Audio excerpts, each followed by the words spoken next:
daahfurka kulankan sare ee ansixinta istiraatiijiyadda qaranka ee ka hortagga qaraxyada macmalka ah. Tani waa guul taariikhi ah oo soo hoyatay dalkeena. Markii hore Soomaaliya ma aysan haysan hal istiraatiijiyad oo midaysan oo hoggaan qaran leh oo looga hortagayo khataraha qaraxyada macmalka ah. Waxaan arrintaas rabaa inaan ku bogaadiyo xafiiska amniga qaranka, gaar ahaan waaxda la socodka hubka, rasaasta iyo walxaha qarxa, kuwaas oo ka soo shaqeeyay isla markaana suurtageliyay in istiraatiijiyaddan maanta la dhammaystiro. Shaqadooda adag waxay horseeday hannaan isu duwid hay'adeed oo ka hufan kii hore, iyadoo si cad u qeexaysa mas'uuliyadda hoggaanka iyo lahaanshaha qaranka ee ka hortagga qaraxyada macmalka ah. Istiraatiijiyaddani waxay ku saabsan tahay u beddelidda siyaasaddii jirtay mid ficil ah oo wax ku ool ah. Ka wasaarad ahaan, waxaan ballaarin doonaa oo tababari doonaa kooxaha ka saarista miinooyinka wadooyinka iyo unugyada ka shaqeeya burburinta walxaha qarxa ee ciidanka xoogga dalka Soomaaliyeed. 2, waxaan isku dari doonaa sirdoon military iyo hay'adaha sharciga fuliya si aan u burburino shabakadaha IED-da ka hor inta aysan gaarin heerka fulinta.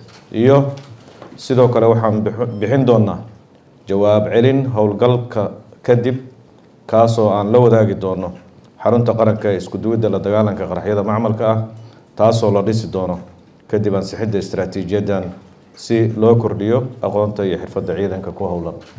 Isla marka la ansixiyo istiraatiijiyaddan, waxaan la shaqayn doonaa xafiiska amniga qaranka, si gaar ah waaxda la socodka hubka, rasaasta iyo walxaha qarxa, si aan u diyaarinno qorshaha waxqabadka dowladda federaalka Soomaaliya ee ka hortagga qaraxyada macmalka ah. Waxaan sidoo kale taageeri doonaa horumarinta qorshayaasha waxqabad ee dowlad goboleedyada si loo hubiyo in duruufaha deegaanka lagu muujiyo iyadoo la ilaalinayo heerarka qaran.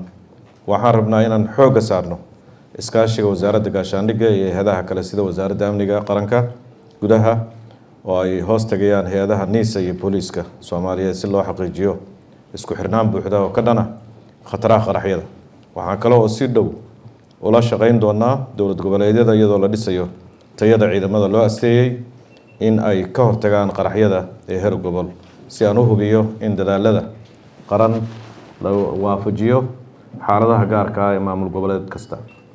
Qorshe howleedka ku lifaaqan istiraatiijiyaddan action plan ayaa noqon doona hage rasmi ah oo iswaafajinaya dowladda federaalka iyo dowlad goboleedyada, kaasoo xaqiijinaya in qorshayaashaas heer qaran iyo kuwa heer dowlad goboleed si wada jira loo hirgeliyo loona yeesho lahaansho buuxda. 3 casho ka hor waxaan ka qayb galay qalab casri ah oo ay dowladda UK ku wareejinaysay ciidanka xoogga dalka, unitiskiisa u qaabilsan miinooyinka iyo ka hortagga walxaha qarxa.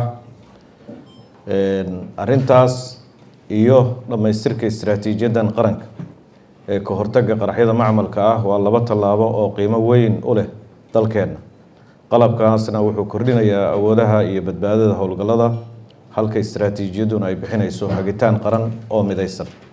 Labaduba si wada jira ayay xaqiijinayaan inaan yeelano awood iyo qorshe cad oo lagula dagaalamo khataraha qaraxyada, ayna sare u qaadaan kalsoonida shacabka Soomaaliyeed ee ku aadan ciidanka iyo dowladda. Waxaan jeclaan lahaa inaan halkan ku xaqiijiyo ballanqaadka wasaaradda gaashaandhigga ee ah in ciidanka qaranka loo qalabeyn doono, loo tababari doono, loo diyaarin doono sidii si madax bannaan uga hortagi lahaayeen una yeelan lahaayeen awoodda iyo aqoonta ay uga hortagaan qaraxyada si loo badbaadsho nafafka dadkeena.